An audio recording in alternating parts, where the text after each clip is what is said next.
ভাবুন তো, আপনি এমন একজন মানুষকে ভালোবাসেন যার জন্য নিজের জীবন পর্যন্ত দিতে রাজি, কিন্তু একদিন সেই মানুষটাই যদি আপনার চোখের দিকে তাকিয়ে বলে, তুমি আমাকে ছেড়ে দাও, আমি তোমার সঙ্গে আর থাকতে চাই না। আর যদি সেই বিচ্ছেদের একমাত্র কারণ হয় আপনি কখনো মা হতে পারবেন না, একজন নারী যে শুধু নিজের সংসার বাঁচানোর জন্য এমন একটি অপারেশনের সিদ্ধান্ত নেয় যেখানে বেঁচে থাকার সম্ভাবনা মাত্র ৫০%, অন্যদিকে একজন স্বামী যে ভালোবাসা আর সন্তানের আকাঙ্ক্ষার মাঝখানে দাঁড়িয়ে নিজের জীবনের সবচেয়ে বড় ভুল সিদ্ধান্ত নিতে চলেছে, কিন্তু তারা কেউই জানে না ভাগ্য তাদের জন্য এমন এক সত্য লুকিয়ে রেখেছে যা প্রকাশ পেলে শুধু একটি সংসার নয়, একাধিক মানুষের জীবন ওলটপালট হয়ে যাবে। আজকের গল্প শুধু ভালোবাসার নয়, এটি ত্যাগ, ভুল বোঝাবুঝি, ষড়যন্ত্র এবং এক মায়ের অসমাপ্ত স্বপ্নের গল্প। চলুন শুরু করা যাক। শহরের এক কোণে ছোট্ট একটি বস্তির নির্জন গলিতে দাঁড়িয়েছিল একজন ভাঙা হৃদয়ের মানুষ। তার চোখে ছিল অসহায়ত্ব, আর মুখে এমন এক যন্ত্রণা যা ভাষায় প্রকাশ করা যায় না। ঠিক তখনই সেখানে এসে দাঁড়ায় তার জীবনের সবচেয়ে প্রিয় মানুষটি। কিন্তু এই দেখা কোনো সুখে পুনর্মিলনের জন্য ছিল না, বরং ছিল এমন একটি সিদ্ধান্তের জন্য যা দুজনের জীবনকেই চিরদিনের মতো বদলে দিতে পারে। নারীটি কাঁপা কণ্ঠে জানিয়ে দিল সে আর এই সম্পর্ক ধরে রাখতে চায় না। তার বিশ্বাস সে কখনোই সেই মানুষটিকে সুখ দিতে পারবে না, তাই সে চায় তার স্বামী নতুন করে জীবন শুরু করুক। কথাগুলো মুখে বলা যত সহজ, বুকের ভেতর তা বহন করা ছিল হাজার গুণ কঠিন। পুরুষটি কিছুক্ষণ নিশ্চুপ দাঁড়িয়ে রইল, তার চোখে অবিশ্বাস। সে যেন ভাবতেই পারছিল না যে মানুষটি একদিন সারা জীবন পাশে থাকার প্রতিশ্রুতি দিয়েছিল, আজ সেই মানুষই তাকে দূরে ঠেলে দিচ্ছে। তার কণ্ঠে জমে থাকা অভিমান একসময় বিস্ফোরিত হয়ে বেরিয়ে এলো। সে অনুভব করছিল তাকে শুধু প্রয়োজনের সময় ব্যবহার করা হয়েছে, যখন পাশে কাউকে দরকার ছিল তখন সে ছিল সবচেয়ে আপন, আর আজ যখন জীবন অন্যদিকে মোড় নিয়েছে তখন সে যেন অপ্রয়োজনীয় হয়ে গেছে। অন্যদিকে নারীটিরও বুক ফেটে যাচ্ছিল। সে জানত তার কথাগুলো মানুষটিকে আঘাত দিচ্ছে, কিন্তু নিজের কষ্টের থেকেও বড় হয়ে দাঁড়িয়েছিল একটি সত্য: সে কখনো মা হতে পারবে না। এই একটি সত্য ধীরে ধীরে তার আত্মবিশ্বাস, তার হাসি, এমনকি তার নিজের অস্তিত্বও কেড়ে নিয়েছে। তার মনে হচ্ছিল একজন স্ত্রী হিসেবে সে ব্যর্থ। সে বিশ্বাস করতে শুরু করেছিল একজন পুরুষের জীবনে সন্তানের গুরুত্ব এতটাই বেশি যে সন্তান দিতে না পারলে ভালোবাসাও একসময় শেষ হয়ে যায়। এই ভাবনাই তাকে প্রতিদিন ভেতর থেকে মেরে ফেলছিল। অন্যদিকে স্বামীর মনেও চলছিল ভয়ঙ্কর যুদ্ধ। সে কি সত্যিই স্ত্রীকে ভালোবাসে না, নাকি সমাজের চাপ, পরিবার, ভবিষ্যতের স্বপ্ন সবকিছু মিলিয়ে সে নিজেই নিজের অনুভূতির কাছে হেরে যাচ্ছে? কিন্তু রাগের মুহূর্তে মানুষ অনেক কথাই বলে ফেলে, যে কথাগুলো পরে হাজারবার আফসোস করলেও ফিরিয়ে নেওয়া যায় না। সেদিনও ঠিক সেটাই হল। দুজনের মাঝখানে নেমে এলো দীর্ঘ নীরবতা। কেউ কারুর দিকে তাকাতে পারছিল না। একজন চলে যেতে বলছিল, আরেকজন যেতে চাইছিল না, কারণ সে জানত এই মানুষটিকে হারালে তার জীবনে আর কিছুই অবশিষ্ট থাকবে না। অবশেষে ভারী পায়ে সেখান থেকে ফিরে এলো নারীটি। তার চোখে তখন শুধু অশ্রু নয়, জন্ম নিচ্ছিল এক ভয়ঙ্কর সিদ্ধান্ত। সে মনে মনে নিজেকেই প্রশ্ন করছিল, যদি আমি মা হতে পারি তাহলে কি সব আগের মতো হয়ে যাবে? এই একটি প্রশ্নই তাকে ঠেলে দিল এমন এক পথে যেখান থেকে ফিরে আসা হয়তো আর সম্ভব নয়। সেদিন রাতটা ছিল অস্বাভাবিক নীরব। বাড়িতে ফিরে সবাই লক্ষ্য করল মেয়েটি একদম চুপচাপ। যে মানুষটি সবসময় পরিবারের সঙ্গে হাসিমুখে কথা বলত, সে আজ যেন নিজের ভেতরেই হারিয়ে গেছে। তার মা বাবা বুঝতে পারছিলেন মেয়ের মনে বড় ঝড় চলছে, কিন্তু কেউই জানতেন না সেই ঝড় কতটা ভয়ঙ্কর। অনেকক্ষণ নীরব থাকার পর হঠাৎ সে বাবার সামনে ভেঙে পড়ল। চোখের পানি থামছিল না। কাঁদতে কাঁদতেই সে বলল, সে মা হতে চায়। এই পৃথিবীতে একজন নারীর সবচেয়ে বড় স্বপ্ন যদি কিছু থাকে তবে সেটা মাতৃত্ব। সে সেই অনুভূতি একবার হলেও অনুভব করতে চায়। আর যদি সেই স্বপ্ন পূরণ না হয় তাহলে তার সংসারও বাঁচবে না। বাবা স্তব্ধ হয়ে গেলেন। তিনি জানতেন, ডাক্তার আগেই জানিয়েছেন এই অপারেশন অত্যন্ত ঝুঁকিপূর্ণ। বেঁচে থাকার সম্ভাবনা মাত্র অর্ধেক। একজন বাবা হিসেবে তিনি কোনোভাবেই নিজের একমাত্র মেয়েকে মৃত্যুর মুখে ঠেলে দিতে পারেন না। তিনি বোঝানোর চেষ্টা করলেন জীবন সন্তান ছাড়াও সুন্দর হতে পারে, কিন্তু একজন ভেঙে পড়া নারীর কাছে তখন এই কথাগুলোর কোনো মূল্য ছিল না। তার মনে শুধু একটি বিশ্বাস জন্মেছে, সন্তানই আমার সংসার ফিরিয়ে দিতে পারে। এই বিশ্বাসই তাকে অন্ধ করে ফেলেছে। সে বাবার হাত শক্ত করে ধরে শেষবারের মতো অনুরোধ করল। ছোটবেলা থেকে তার কোনো আবদার বাবা ফেরাননি, আজও যেন না ফেরান। বাবার নিজেকে ধরে রাখতে পারলেন না। চোখের পানি মুছে তিনি সম্মতি দিলেন, কিন্তু সেই সম্মতির আড়ালে ছিল একজন বাবার অসহায় আত্মসমর্পণ। তিনি জানতেন না তিনি কি নিজের মেয়েকে নতুন জীবনের দিকে পাঠাচ্ছেন নাকি শেষ বিদায়ের পথে। বাবার মুখ থেকে সম্মতির কথা শুনলেও বৃষ্টির চোখে কোনো আনন্দ ছিল না, বরং সেই চোখে ফুটে উঠেছিল এক অদ্ভুত শান্তি, যেন সে অনেক দিন ধরে যে যুদ্ধটা লড়ছিল অবশেষে সেই যুদ্ধের শেষ অধ্যায় শুরু হতে যাচ্ছে। কিন্তু এই শান্তির আড়ালেই লুকিয়েছিল মৃত্যুভয়। সে জানত এই অপারেশন সফল হলে হয়তো সে নতুন জীবন পাবে, কিন্তু যদি ব্যর্থ হয় তাহলে এই পৃথিবীর সব সম্পর্ক, সব স্বপ্ন, সব ভালোবাসা এখানেই শেষ হয়ে যাবে। রাত গভীর হয়ে এলে নিজের ঘরে একা বসে বৃষ্টি বারবার অনেকের কথাই ভাবতে লাগল।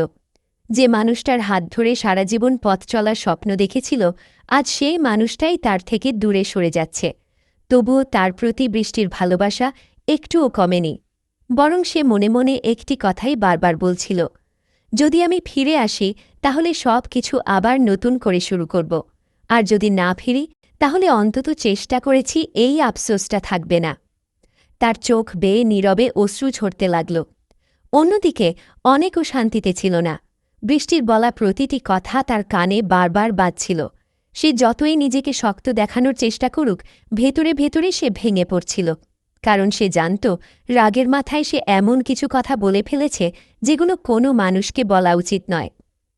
একজন নারীর সবচেয়ে বড় কষ্টকে সে নিজের অস্ত্র বানিয়ে ফেলেছিল। নিজের কাছেই নিজেকে অপরাধী মনে হচ্ছিল। তবুও তার অহংকার তাকে বৃষ্টির কাছে ফিরে যেতে দিচ্ছিল না। সে শুধু আকাশের দিকে তাকিয়ে দীর্ঘশ্বাস ফেলল। কখনো কখনো মানুষ ভালোবাসার মানুষটাকেই সবচেয়ে বেশি কষ্ট দিয়ে ফেলে, আর পরে যখন সেই ভুলটা বুঝতে পারে তখন অনেক দেরি হয়ে যায়। পরদিন সকালে হাসপাতালের করিডোরে অদ্ভুত এক নীরবতা। ডাক্তার আবারও রিপোর্টগুলো ভালোভাবে পরীক্ষা করলেন। সবকিছু মিলিয়ে তিনি শেষবারের মতো পরিবারকে ডেকে বললেন, আপনারা এখনও চাইলে সিদ্ধান্ত পরিবর্তন করতে পারেন। এই অপারেশন খুবই জটিল। সফল হলে ভালো, কিন্তু ব্যর্থ হলে আমরা কাউকে কোনো নিশ্চয়তা দিতে পারব না। ডাক্তারের গলায় ছিল পেশাগত সতর্কতা, কিন্তু একজন বাবার কানে সেই কথাগুলো যেন মৃত্যুর ঘোষণা হয়ে বাজল। তিনি আবারও মেয়ের দিকে তাকালেন, হয়তো শেষবারের মতো তাকে থামানোর চেষ্টা করবেন, কিন্তু বৃষ্টির চোখে তখন ভয় নয়, দৃঢ়তা। সে শান্ত কণ্ঠে জানিয়ে দিল সে সিদ্ধান্ত বদলাবে না, যা হওয়ার হবে। সে এই সুযোগ হারাতে চায় না। ডাক্তার আর কিছু বললেন না, কারণ তিনি বুঝেছিলেন এই সিদ্ধান্ত চিকিৎসার চেয়ে অনেক বেশি। এটা একজন নারীর স্বপ্নের সঙ্গে জড়িয়ে আছে। হাসপাতাল থেকে বেরিয়ে বৃষ্টি আর একজন মানুষের সঙ্গে দেখা করতে চাইল। সে ছিল সাব্বির, যে মানুষটি বহুদিন ধরে তাকে নিঃস্বার্থভাবে ভালোবেসে এসেছে। সাব্বির যখন খবর পেল বৃষ্টি অপারেশন করতে যাচ্ছে, তখন সে এক মুহূর্তও দেরি না করে ছুটে এলো। বৃষ্টিকে সামনে দেখে তার প্রথম প্রশ্ন, তুমি কেন নিজের জীবন নিয়ে এমন খেলছ?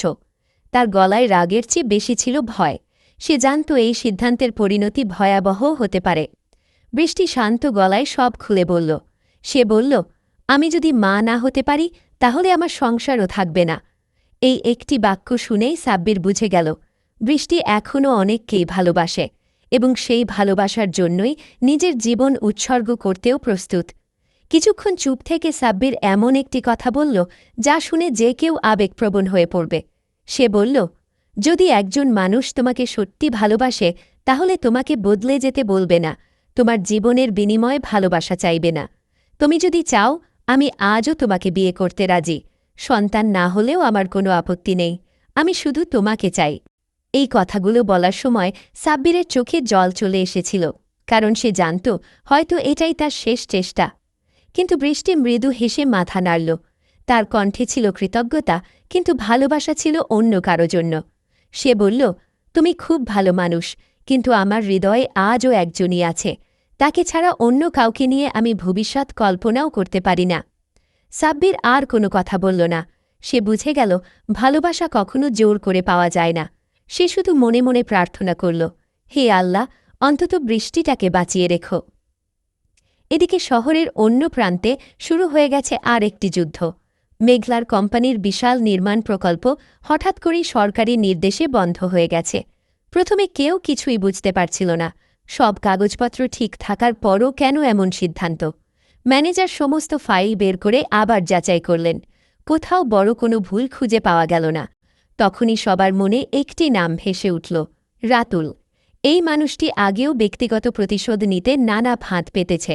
তাহলে এবারও কি একই ঘটনা? মেঘলা কিছুক্ষণ চুপচাপ বসে রইল। তারপর গভীর শ্বাস নিয়ে বলল, এটা কাকতালীয় হতে পারে না। কেউ ইচ্ছা করেই আমাদের থামাতে চাইছে। ম্যানেজারও একই মত দিলেন। সব তথ্য মিলিয়ে তাদের ধারণা আরও শক্ত হল, এই পুরো ঘটনার পেছনে রাতুলের হাত রয়েছে। অন্যদিকে রাতুল নিজের অফিসে বসে বিজয়ের হাসি হাসছিল। তার পরিকল্পনার প্রথম ধাপ সফল হয়েছে। সে বিশ্বাস করত কোনো মানুষকে শেষ করতে চাইলে তার সবচেয়ে শক্ত জায়গায় আঘাত করতে হয়, আর মেঘলার শক্তি ছিল তার ব্যবসা। সেই জায়গাতেই আঘাত করেছে রাতুল। কিন্তু তার আসল খেলা এখনও শুরু হয়নি। তার সামনে আরও বড় পরিকল্পনা অপেক্ষা করছে। সে জানে একটি ভুল পদক্ষেপেই অনেক মানুষের জীবন ধ্বংস হয়ে যেতে পারে, আর সেই সুযোগের অপেক্ষাতেই আছে সে। ঠিক তখনই তার সহযোগী ঘরে ঢুকে নতুন একটি খবর দিল। খবরটা শুনে রাতুলের ঠোঁটে ধীরে ধীরে ফুটে উঠল এক রহস্যময় হাসি। কারণ সে বুঝে গেছে এবার শুধু ব্যবসা নয়, মানুষের সম্পর্ক নিয়েও খেলা শুরু করার সময় এসে গেছে। গত কয়েকদিনে বৃষ্টির জীবন যেন পুরোপুরি বদলে গেছে। একসময় যে মেয়েটা ছোট ছোট স্বপ্ন নিয়ে সংসার সাজাতে চেয়েছিল, আজ সেই মেয়েটাই নিজের মৃত্যুর সম্ভাবনা জেনেও অপারেশন থিয়েটারের দিকে এগিয়ে যাচ্ছে। তার বুকের ভেতর ভয় আছে, কিন্তু সেই ভয়ের চেয়েও বড় হয়ে দাঁড়িয়েছে একটি স্বপ্ন। একবার যদি মা হতে পারি, তাহলে হয়তো অনেক আবার আমাকে নিজের জীবনে ফিরিয়ে নেবে। এই আশাতেই সে নিজেকে শক্ত করে রেখেছে। অন্যদিকে অনেকের মনেও শুরু হয়েছে এক অদ্ভুত অস্থিরতা। বৃষ্টির সঙ্গে শেষ কথোপকথনের প্রতিটি মুহূর্ত যেন তাকে ভেতর থেকে পুড়িয়ে মারছে। সে নিজেকে বোঝানোর চেষ্টা করছে, সে ঠিক করেছে। কিন্তু তার হৃদয় বারবার বলছে, তুমি ভুল করেছ, খুব বড় ভুল। তবুও অহংকার তাকে ফোনটা হাতে নিতে দিচ্ছে না। একটা ক্ষমা চাইতে এত কষ্ট কেন? এই প্রশ্নের উত্তর সে নিজেও জানে না। এদিকে মেঘলার অফিসে টানা মিটিং চলছে। সরকারি নির্দেশে পুরো নির্মাণ কাজ বন্ধ হয়ে যাওয়ায় কোম্পানির বড় ধরনের ক্ষতির আশঙ্কা তৈরি হয়েছে। কর্মকর্তারা একের পর এক নথিপত্র যাচাই করছেন। কোথায় ভুল হয়েছে? কেন হঠাৎ তদন্ত? সব হিসাব মিলিয়ে দেখা গেল কাগজপত্রে বড় কোনো সমস্যা নেই। তাহলে কেউ ইচ্ছা করেই বিষয়টাকে জটিল করেছে। ম্যানেজার ধীরে ধীরে বললেন, ম্যাডাম, আমার মনে হয় অনেক সাহেব থাকলে বিষয়টা দ্রুত সমাধান হতে পারত। উনি এই ধরনের সরকারি বিষয়গুলো খুব ভালো বোঝেন। কথাটা শুনে মেঘলা চুপ হয়ে গেল, কারণ অনেকেই কয়েকদিন আগে তার কাছে এসেছিল, আর সে তখন তাকে অপমান করে ফিরিয়ে দিয়েছিল। আজ নিজের প্রয়োজনে তাকে ডাকতে হবে? মেঘলার আত্মসম্মান বারবার বাধা দিচ্ছিল, কিন্তু কোম্পানির হাজারো কর্মচারীর ভবিষ্যতের কথা ভেবে শেষ পর্যন্ত সে নিজের অহংকার সরিয়ে রাখল। কাঁপা হাতে ফোনটা তুলে নিল। ওপাশে ফোন ধরতেই অনেক শান্ত গলায় বলল, হ্যালো, কেমন আছো? মেঘলা কিছুক্ষণ চুপ থেকে বলল, একটু দরকার ছিল। তুমি কি অফিসে আসতে পারবে? এক মুহূর্তও দেরি করল না অনেক, অবশ্যই আসব। এই একটি উত্তরেই বোঝা গেল মানুষটা এখনও সম্পর্কের হিসাব নয়, মানুষের প্রয়োজনে পাশে দাঁড়াতে জানে। কিছুক্ষণ পর অনেক অফিসে পৌঁছে গেল। মেঘলা তাকে পুরো ঘটনা খুলে বলল। অনেক মনোযোগ দিয়ে সব নথি দেখল। প্রতিটি কাগজ, প্রতিটি অনুমোদন, প্রতিটি নকশা খুঁটিয়ে যাচাই করল। কিছুক্ষণ নীরব থাকার পর সে ধীরে ধীরে মাথা তুলল। তার চোখে তখন আত্মবিশ্বাস। এখানে বড় কোনো সমস্যা নেই। কেউ ইচ্ছা করেই তদন্তকে অন্যদিকে ঘুরিয়ে দিয়েছে। মেঘলা অবাক হয়ে তাকিয়ে রইল। মানে? অনেক শান্ত গলায় বলল, এটা পরিকল্পিত, আর আমার সন্দেহ এর পেছনে রাতুল আছে। এই একটি নাম শুনেই পুরো অফিস নিস্তব্ধ হয়ে গেল, কারণ সবাই জানে রাতুল প্রতিশোধ নিতে কোনো সীমা মানে না। ঠিক সেই সময় শহরের অন্য প্রান্তে বসে রাতুল নিজের পরবর্তী পরিকল্পনা সাজাচ্ছিল। তার সামনে বড় একটা ম্যাপ ছড়িয়ে রাখা, পাশে বসে তার সহযোগীরা। রাতুল ঠান্ডা গলায় বলল, প্রথম আঘাত সফল হয়েছে। এখন ওদের এমন জায়গায় আঘাত করতে হবে যেখান থেকে আর উঠে দাঁড়াতে না পারে। তার একজন লোক সাবধানে বলল, স্যার, শালিমা গ্রুপ কিন্তু অনেক শক্তিশালী। রাতুল হেসে উঠল, আমি জানি, তাই তো সরাসরি যুদ্ধ করছি না, আমি ওদের ভেতর থেকে ভেঙে ফেলব। তার চোখে তখন এমন এক নিষ্ঠুর আত্মবিশ্বাস যেটা দেখে আশেপাশের লোকেরাও ভয় পেয়ে গেল। এদিকে বৃষ্টি হাসপাতালের সব আনুষ্ঠানিকতা শেষ করেছে। অপারেশনের আর মাত্র কয়েক ঘণ্টা বাকি। ডাক্তার আবারও শেষবারের মতো তাকে বুঝিয়ে বললেন, আপনি চাইলে এখনও সিদ্ধান্ত পরিবর্তন করতে পারেন, ঝুঁকি অনেক বেশি। বৃষ্টি শুধু মৃদু হেসে বলল, ডাক্তার, মানুষ কখন মৃত্যুকে ভয় পায় জানেন? যখন তার বাঁচার কোনো কারণ থাকে না। আমার একটা কারণ আছে, আমি আমার সংসারটা ফিরিয়ে আনতে চাই। ডাক্তার আর কিছু বললেন না, তিনি শুধু দীর্ঘশ্বাস ফেললেন, কারণ তিনি জানেন কিছু সিদ্ধান্ত চিকিৎসা বিজ্ঞানের নয়, হৃদয়ের। হাসপাতাল থেকে বেরোনোর আগে বৃষ্টি হঠাৎ বলল, আমি একটা জায়গায় যেতে চাই। তার বাবা অবাক হয়ে জিজ্ঞেস করলেন, এখন? বৃষ্টি মাথা নাড়ল, হ্যাঁ, খুব দরকার। কিছুক্ষণ পর তারা পৌঁছল সেই বস্তিতে, যেখানে একটি ছোট্ট শিশু তাকে আপা বলে ডাকত। দরজায় কড়া নাড়তেই শিশুটির মা দরজা খুললেন। বৃষ্টিকে দেখে তিনি অবাক হয়ে গেলেন, চোখে পানি কেন, মুখ এত শুকনো কেন? বৃষ্টি জোর করে হাসল, তারপর শিশুটিকে কোলে তুলে অনেকক্ষণ চুপচাপ আদর করতে লাগল। শিশুটি কিছুই বুঝতে পারছে না, সে শুধু হাসছে, কিন্তু বৃষ্টির বুকের ভেতর তখন ঝড় বইছে। কিছুক্ষণ পর সে ধীরে ধীরে বলল, আপা, কাল আমার অপারেশন, যদি ফিরে আসি আবার দেখা হবে, আর যদি না ফিরি। কথাটা শেষ করতে পারল না, গলাটা আটকে গেল। শিশুটির মা তাড়াতাড়ি বললেন, এমন কথা মুখে আনবেন না, আল্লাহর ওপর ভরসা রাখেন। বৃষ্টি মৃদু হেসে বলল, একটা কথা রাখবেন, ওর যেন কখনো কষ্ট না হয়, আমি না থাকলেও ও যেন ভালো থাকে। এই কথাগুলো বলতে বলতে তার চোখ বেয়ে নীরব অশ্রু গড়িয়ে পড়ল, কারণ সে জানে না এটাই হয়তো তার জীবনের শেষ বিদায়। সেদিন রাতটা ছিল বহু দীর্ঘ, ঘুম আসেনি কারুর চোখে। একদিকে অপারেশনের অপেক্ষায় বৃষ্টি, অন্যদিকে অপরাধবোধে ভেঙে পড়া অনেক, আর অন্য প্রান্তে নতুন ষড়যন্ত্রের নীল নকশা আঁকছে রাতুল। তিনটি ভিন্ন জীবন, তিনটি ভিন্ন যুদ্ধ, কিন্তু ভাগ্য তাদের সবাইকে নিয়ে যাচ্ছে একই মোড়ে, আর সেই মোড়েই অপেক্ষা করছে এমন এক বিস্ফোরক সত্য যা প্রকাশ পাওয়ার পর আর কেউ আগের মতো থাকবে না। রাত কেটে ভোর হল, কিন্তু সেই ভোর কারও জীবনে নতুন আলো নিয়ে আসেনি, বরং প্রত্যেকের বুকের ভেতর জমে উঠেছে এক অদ্ভুত আতঙ্ক। মনে হচ্ছিল আজকের দিনটা হয়তো অনেক কিছু বদলে দেবে। হাসপাতালের করিডোরে বসে আছে বৃষ্টি।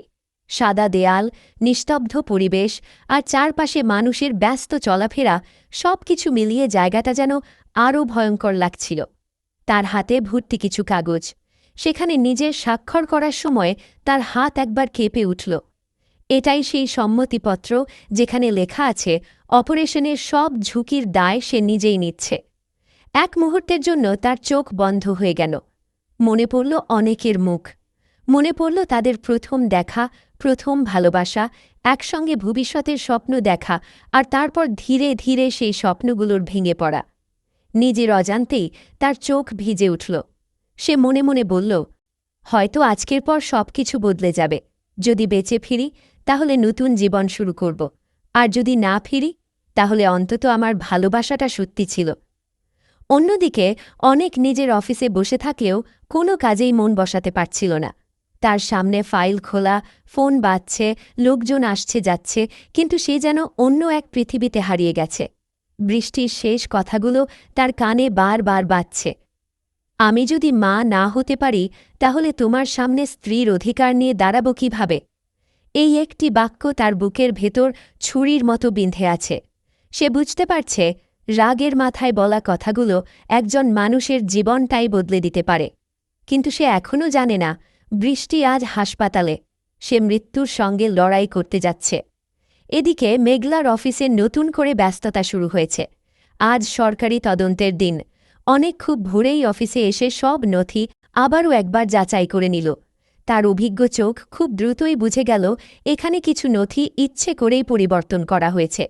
এগুলো আসল কাগজ নয়, অর্থাৎ কেউ মাঝপথে নকল কাগজ ঢুকিয়ে তদন্তকে ভুল পথে নিয়ে গেছে। মেঘলা বিস্মিত হয়ে অনেকের দিকে তাকাল। তাহলে আমাদের সন্দেহ ঠিকই ছিল, অনেক মাথা নাড়ল। হ্যাঁ, এটা দুর্ঘটনা নয়, এটা পরিকল্পিত আঘাত। আর এই পরিকল্পনার পেছনে যে আছে সে আমাদের খুব কাছের মানুষদের সম্পর্কেও সব জানে। এই কথাটা শুনে মেঘলার মুখ গম্ভীর হয়ে গেল, কারণ সে বুঝতে পারছে রাতুল শুধু ব্যবসা নয়, তাদের ব্যক্তিগত জীবন নিয়েও খেলতে শুরু করেছে। ঠিক সেই সময়ে রাতুল নিজের অফিসে বসে নতুন খবরের অপেক্ষা করছিল। তার এক সহযোগী দ্রুত ভেতরে ঢুকে বলল, স্যার, আজকে আবার তদন্ত হবে। রাতুল মুচকি হেসে বলল, হোক, আমি সব হিসেব আগেই করে রেখেছি। ওরা ভাবছে কাগজ ঠিক করলেই জিতে যাবে, কিন্তু খেলা শুধু কাগজে হয় না, মানুষকে ভাঙতে হয় তার বিশ্বাস ভেঙে। তার চোখে তখন প্রতিশোধীর আগুন। সে অনেককে শুধু হারাতে চায় না, ধ্বংস করতে চায়। এদিকে হাসপাতালে অপারেশনের প্রস্তুতি শেষ। একজন নার্স এসে শান্ত গলায় বলল, ম্যাম, সময় হয়ে গেছে। বৃষ্টি ধীরে ধীরে উঠে দাঁড়াল। তার বাবা সঙ্গে সঙ্গে তার হাত শক্ত করে ধরে ফেললেন। সারা জীবন যে মানুষটা মেয়েকে সব বিপদ থেকে আগলে রেখেছেন, আজ সেই মানুষটার হাত থেকেই মেয়েকে অপারেশন থিয়েটারের দিকে যেতে হবে। তার চোখে পানি চলে এলো। তিনি কাঁপা গলায় বললেন, মা, যদি ভয় লাগে এখনই না করে দিই। বৃষ্টি মৃদু হেসে বাবার চোখের পানি মুছে দিল। ছোটবেলায় যখন হাঁটতে শিখেছিলাম তখনও তো আপনি আমার হাত ছেড়ে দিয়েছিলেন। আজও ছেড়ে দিন বাবা, আমি ফিরে আসব। কথাগুলো বললেও নিজের বুকের ভেতর যে কী ঝড় বইছে সেটা শুধু সেই জানে। অপারেশন থিয়েটারের দরজার সামনে এসে সে শেষবারের মতো চারদিকে তাকাল। হঠাৎ যেন মনে হল, অনেক যদি এখন এসে দাঁড়াত, যদি একবার শুধু বলতো, ফিরে এসো, আমি তোমাকে ছাড়া থাকতে পারব না, তাহলে হয়তো সব কষ্ট ভুলে যেত। কিন্তু সেই মানুষটি এলো না। অপেক্ষা করতে করতে শেষ পর্যন্ত বৃষ্টি নিজের চোখ বন্ধ করল। নার্স তাকে ভেতরে নিয়ে গেল। দরজাটা ধীরে ধীরে বন্ধ হয়ে গেল। বাইরে দাঁড়িয়ে থাকা বাবা ভেঙে পড়লেন। তিনি মাথা নিচু করে শুধু দোয়া করতে লাগলেন, হে আল্লাহ, আমার জীবন নিয়ে নিন, কিন্তু আমার মেয়েকে ফিরিয়ে দিন। ঠিক সেই সময় শহরের অন্য প্রান্তে অনেক সরকারি তদন্ত দলের সঙ্গে ঘটনাস্থলে পৌঁছে গেছে। সে প্রতিটি কাগজ, প্রতিটি নকশা, প্রতিটি অনুমোদন একে একে মিলিয়ে দেখতে লাগল। কয়েক মিনিটের মধ্যেই তার চোখে ধরা পড়ল বড় একটি অসঙ্গতি। সে তদন্ত কর্মকর্তার দিকে তাকিয়ে বলল, আপনারা যে নথির ভিত্তিতে কাজ বন্ধ করেছেন এটা আসল নথি নয়। কর্মকর্তারা অবাক হয়ে গেলেন। সব কাগজ আবার পরীক্ষা শুরু হল। কিছুক্ষণ পর সত্যিটা পরিষ্কার হয়ে গেল। পুরো তদন্তকে ভুল পথে নিয়ে যাওয়ার জন্য জাল নথি ব্যবহার করা হয়েছে। এবার সবার মনে একই প্রশ্ন, এই কাজটা করেছে কে? অনেকের মুখ শক্ত হয়ে গেল। তার মনে আর কোনো সন্দেহ রইল না, রাতুল এবার সীমা ছাড়িয়ে গেছে। কিন্তু সে জানে না, ঠিক এই মুহূর্তে হাসপাতালের অপারেশন থিয়েটারে এমন এক যুদ্ধ শুরু হয়েছে যেখানে বৃষ্টির প্রতিটি নিঃশ্বাস মৃত্যুর সঙ্গে লড়াই করছে। আর যদি আজ কোনো অঘটন ঘটে তাহলে অনেকের জীবনে এমন এক অনুশোচনা শুরু হবে যা কোনো দিন শেষ হবে না। অপারেশন থিয়েটারের লাল বাতিটা জ্বলে উঠেছে। দরজার উপাসে শুরু হয়ে গেছে এক কঠিন যুদ্ধ। এটা শুধু একজন রোগীর অপারেশন নয়, এটা একজন স্ত্রীর নিজের সংসার বাঁচানোর শেষ চেষ্টা। এটা একজন নারীর মাতৃত্ব ফিরে পাওয়ার স্বপ্ন, আর একজন বাবার জীবনের সবচেয়ে বড় পরীক্ষা। করিডোরে দাঁড়িয়ে থাকা বৃষ্টির বাবা এক দৃষ্টিতে অপারেশন থিয়েটারের দরজার দিকে তাকিয়ে আছেন। তার ঠোঁটে কোনো কথা নেই, শুধু দুই হাত তুলে নীরবে আল্লাহর কাছে প্রার্থনা করছেন, হে আল্লাহ, আমার মেয়েটাকে ফিরিয়ে দিন। ও অনেক কষ্ট পেয়েছে, এবার ওর জীবনে একটু সুখ লিখে দিন। প্রতিটি মিনিট যেন এক একটি ঘণ্টার মতো দীর্ঘ হয়ে উঠছে। ঘড়ির কাঁটা এগিয়ে যাচ্ছে, আর একজন বাবার বুকের ধুকপুকানিও তত দ্রুত বাড়ছে। অপারেশন থিয়েটারের ভেতরে ডাক্তারদের ব্যস্ততা তুঙ্গে। মনিটরের শব্দ একটালা শোনা যাচ্ছে। সার্জন অত্যন্ত সতর্কতার সঙ্গে এগিয়ে যাচ্ছেন, কারণ তিনি জানেন এই অপারেশনে সামান্য একটি ভুলও ভয়ঙ্কর পরিণতি ডেকে আনতে পারে। একজন সহকারী ডাক্তার নিচু গলায় বললেন, স্যার, প্রেশার ওঠানামা করছে। প্রধান সার্জন শান্তভাবে উত্তর দিলেন, ফোকাস রাখুন, এখন কোনো ভুল করা যাবে না। ঘরের ভেতরের পরিবেশ মুহূর্তেই আরও টানটান হয়ে উঠল। এদিকে অনেক এখনও তদন্তস্থলেই ব্যস্ত। সব নথি যাচাই করার পর অবশেষে প্রমাণ মিলল, শালিমা গ্রুপের বিরুদ্ধে আনা অভিযোগের বেশিরভাগই সাজানো। কিছু গুরুত্বপূর্ণ কাগজ ইচ্ছাকৃতভাবে বদলে দেওয়া হয়েছে। সরকারি কর্মকর্তারাও বিষয়টি বুঝতে পারলেন। তারা নতুন করে তদন্তের নির্দেশ দিলেন। অনেক শান্ত গলায় বলল, সত্যকে বেশি দিন লুকিয়ে রাখা যায় না। আজ না হোক কাল সব কিছু সামনে আসবেই। মেঘলার মুখে অনেকদিন পর একটু স্বস্তির হাসি ফুটে উঠল। সে বুঝতে পারল অনেককে ডাকার সিদ্ধান্ত ভুল ছিল না। যে মানুষটাকে সে একসময় ভুল বুঝেছিল, আজ সেই মানুষটাই তাদের সবচেয়ে বড় বিপদ থেকে বের করে আনার চেষ্টা করছে। কিন্তু ঠিক তখনই রাতুলের ফোনে খবর পৌঁছে গেল, তার সাজানো পরিকল্পনার একটা বড় অংশ ভেস্তে গেছে। সে কয়েক সেকেন্ড চুপ করে রইল, তারপর টেবিলের ওপর থাকা ফাইলটা জোরে ছুঁড়ে মারল। রাগে তার চোখ লাল হয়ে উঠেছে। সে গর্জে উঠল, অনেক, তুমি আবার আমার পথে দাঁড়ালে? তার সহযোগীরা ভয়ে চুপ হয়ে গেল। রাতুল ধীরে ধীরে নিজেকে শান্ত করল, তারপর ঠান্ডা গলায় বলল, খেলা এখানেই শেষ না। এবার এমন আঘাত করব যেটা ও সারা জীবন ভুলতে পারবে না। এই কথাগুলো শুনেই বোঝা গেল সবচেয়ে বড় ঝড় এখনও সামনে অপেক্ষা করছে। অন্যদিকে হাসপাতালের করিডোরে হঠাৎ অপারেশন থিয়েটারের দরজা খুলে গেল। ডাক্তার দ্রুত বাইরে বেরিয়ে এলেন। বৃষ্টির বাবা দৌড়ে সামনে গেলেন, তার কণ্ঠ কাঁপছে। ডাক্তার, আমার মেয়ে কেমন আছে? ডাক্তার কয়েক সেকেন্ড চুপ করে রইলেন। তার মুখ দেখে কিছুই বোঝা যাচ্ছে না। এই কয়েকটি মুহূর্ত যেন পুরো পৃথিবী থেমে গেছে। তারপর ডাক্তার ধীরে ধীরে বললেন, অপারেশন। কথাটা শেষ করার আগেই দৃশ্যটা থেমে যায়। কেউ জানে না অপারেশন সফল হয়েছে নাকি বৃষ্টি মৃত্যুর কাছে হার মেনেছে। ঠিক একই সময়ে অনেকের ফোনে একটি অজানা নম্বর থেকে কল আসে। ওপাশের মানুষটি কাঁপা গলায় শুধু একটি কথাই বলে, আপনি যদি এখনই হাসপাতালে না আসেন তাহলে হয়তো সারা জীবন আফসোস করবেন। অনেক স্তব্ধ হয়ে গেল। কোন হাসপাতাল? কি হয়েছে? কেন তাকে ডাকা হচ্ছে?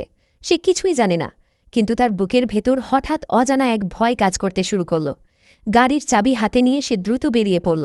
তারও জানা নেই যে মানুষটাকে সে নিজের রাগের কারণে দূরে ঠেলে দিয়েছিল, সেই মানুষটাই এই মুহূর্তে জীবন আর মৃত্যুর মাঝখানে দাঁড়িয়ে লড়াই করছে। আর যদি আজ খুব দেরি হয়ে যায় তাহলে হয়তো ক্ষমা করো বলার সুযোগটাও আর কোনো দিন পাবে না। কিন্তু ভাগ্য এখনও তার সবচেয়ে বড় রহস্য লুকিয়ে রেখেছে, কারণ সামনে অপেক্ষা করছে এমন এক সত্য যা প্রকাশ পাওয়ার পর শুধু অনেক আর বৃষ্টির জীবন নয়, মেঘলা, রাতুল, এমনকি দুই পরিবারের প্রতিটি মানুষের জীবন চিরতরে বদলে যাবে। এই গল্পের পরের অধ্যায় আরও ভয়ঙ্কর, আরও আবেগঘন এবং আরও চমকপ্রদ হতে চলেছে। তো বন্ধুরা, আজকের পর্ব এখানেই শেষ করছি। বৃষ্টির অপারেশন কি সফল হবে? অনেক কি সময়মতো হাসপাতালে পৌঁছতে পারবে? রাতুলের নতুন ষড়যন্ত্র কি? আর সেই গোপন সত্যটা কি যা সবার জীবন বদলে দিতে চলেছে? এসব প্রশ্নের উত্তর জানতে হলে অবশ্যই পরবর্তী পর্বটি মিস করবেন না। ভিডিওটি যদি আপনাদের ভালো লেগে থাকে তাহলে অবশ্যই একটি লাইক দিন, বন্ধুদের সঙ্গে শেয়ার করুন এবং এমনই দারুণ বাংলা নাটকের সিনেম্যাটিক এক্সপ্লেনেশন দেখতে আমাদের চ্যানেলটি সাবস্ক্রাইব করে পাশে থাকা বেল আইকনটি অন করে রাখুন। আল্লাহ হাফেজ, দেখা হবে পরবর্তী পর্বে।